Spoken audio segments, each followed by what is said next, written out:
Hi Cambly today. Welcome to the speaking portion of the IELTS exam. My name is Adrian. I will be your examiner for this part of the test. To begin, can I see your identification, please? Thank you. And what is your full name, please? My full name is Nguyen Tin Dat. Okay, and what should I call you, Tin Dat? You can just call me Daniel. Okay, Daniel, I'm going to put your passport here and I will give it back to you at the end of the speaking exam. The speaking exam has 3 parts. I will give you instructions for each part. Are you ready to begin? Yes, of course. Okay, for part 1, I'm going to get to know you a little bit better and ask you some questions on a general topic. Currently, do you work or study? I'm currently a student and I study electrical engineering at the Hanoi University of Science and Technology. And when you're not working or studying, what do you like to do in your free time? Well, when I'm not cramming for an exam, I like to hang out with my friends. For instance, yesterday I had a great 2-hour chat with my friend in a coffee shop. Okay, let's talk about food. How often do you eat in a day? I usually eat 4 or 5 times a day. I have breakfast, lunch and dinner and 1 or 2 snacks. What do you usually eat for breakfast? Well, if I had to say, I likely eat cereal with milk most often, although I eat fruits and eggs too. I think I eat a bowl of cereal more than anything else. Do you like to cook? Why or why not? I don't really like to cook because I'm not very good at it. Like last weekend, I tried to make some spaghetti and it just didn't really taste very good. So I think I put too much salt on it. What is your favorite food and what do you like about it? My favorite type of food is definitely a good beef pho. It is a Vietnamese traditional noodle soup, and if done correctly, it just tastes great. If you could eat any kind of food, what would it be and why? That's an uncommon question. Just give me a moment to think. Sure. If I could try any food, I think I would like to try the most expensive caviar, not just because it costs a lot, but also because I think it would probably taste amazing. All right, that is the end of part 1. Now we will continue with part 2. For part 2, I'm going to give you a card. Please don't turn it over. Here's some note paper and a pencil. You will have 1 minute to read the questions, think about your answer, prepare your notes, and then you will have 2 minutes to speak. I will tell you when to start and when to stop. Are you ready to begin? Yes. Okay, then your 1 minute preparation time begins now.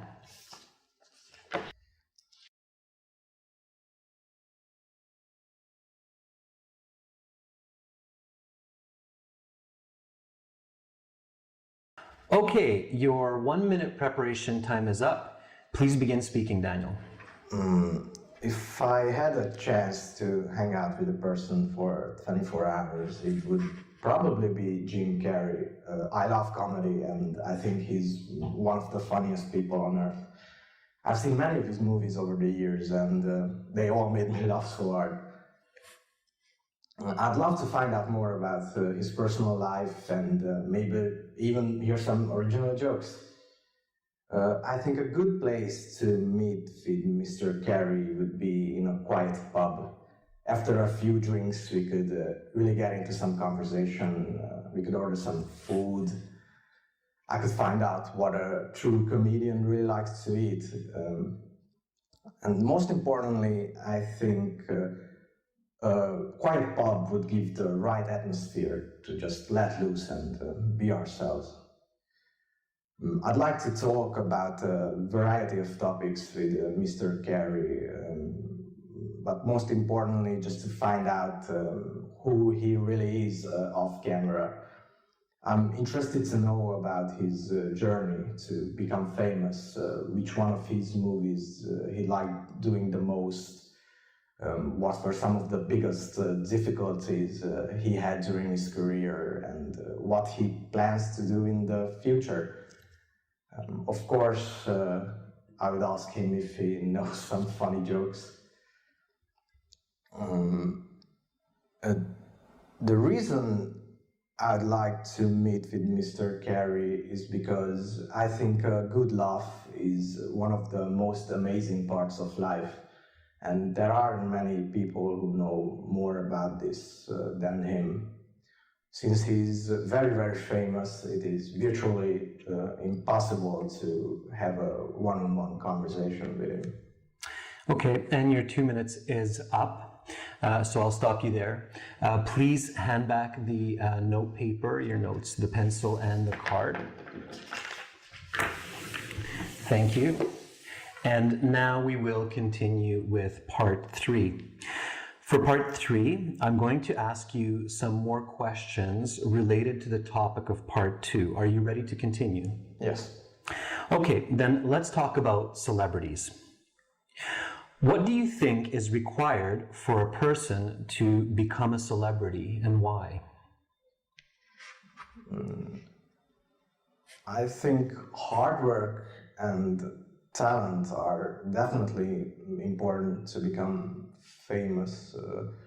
Also, I believe that people do need luck to meet the right person at the right time.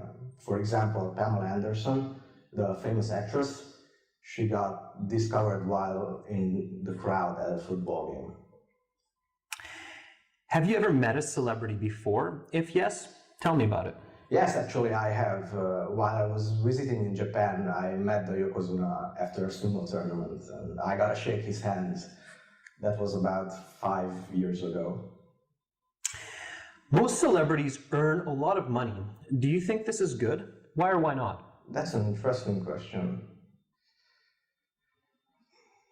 Yes, I actually agree that celebrities should earn a lot of money because they sacrifice both their time and privacy for their position. I mean, they live pretty hard lives, so I think they should be rewarded somehow. Okay, let's talk about meeting new people. Many individuals believe that first impressions are very important for good relationships. Do you agree with this statement? Why or why not? Yes, I absolutely agree that first impressions are crucial for good relationships. Especially these days, people live very fast lives and they often don't have much time to get to know people. I mean, I met this girl like 2 weeks ago and she was extremely rude, so I decided never to hang out with her again. Where are some good places to meet friends for the first time? Why? A good place to meet a buddy on a first occasion, I think, is a coffee shop. Both because it is comfortable and quiet. I mean, compared to meeting in a loud pub or a dance club. How has meeting people today changed from 20 years ago? I think the biggest change for this is definitely the internet. I mean, a couple of decades ago, people always almost met face to face. However, these days, people usually meet online through social media like Facebook. I mean, I met this cool guy through LinkedIn last month who could really help me out with my engineering homework.